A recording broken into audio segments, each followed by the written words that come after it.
کن شما تو اتاق. آبجی چی کار میکنه؟ بچه گناه داره. گفتم برو اتاق. برو پسر. آخه مامان طلاهای منو که دزدیدی میدی یا نه؟ دلارا طلا؟ من چرا طلای خواهرمو بدزدم؟ آبجی تو رو خود خواهرته. به تو یکی ربطی نداره. ببین بچه زرنگ، به من چه که به شوهرت خیانت کردی، بدون مهریه و نفقه طلاقت داده. خودت کمی دست طولت هم گرفتی آوردی اینجا نون ما رو میخوره، جای ما رو تنگ میکنه. آبجی من کجا خیانت کردم؟ اون شوهر عوضیم هر تهمتی بهم زد که مهریه نده.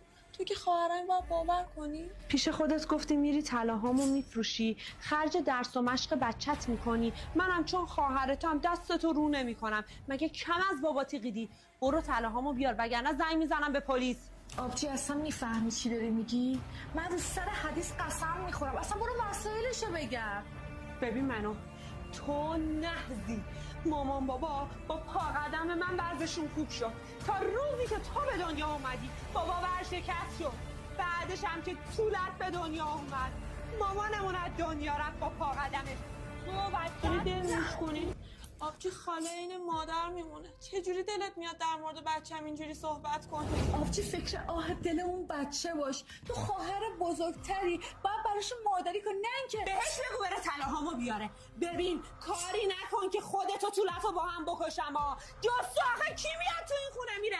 نکنه این زندگاش خارج رفتمون با این همه مال و اموال دزدیده. خانم جون، من خونه رو تمیز کردم، همه کارا رو کردم، لباسای پدرتون رو عوض کردم.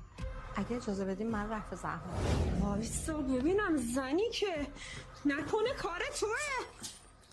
خانم جون، من بدبخت دارم خرج پسرای معتادمو میدم، شوهرم ندارم، تو خونه شما دارم چند سال حمالی میکنم که نون حلال در بیارم. با همین پولا حلال برای بچه هات مواد میگیری؟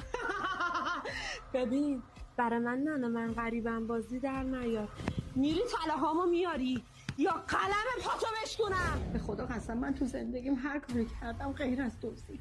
میخوای به این آیه های قرآن برات قسم بخورم؟ جفتتون باید دست رو قرآن بذارید.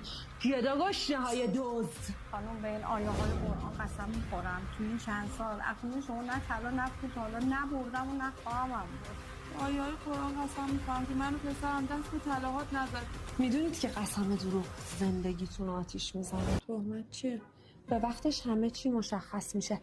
از جلو چشام گم شید. الهی قربون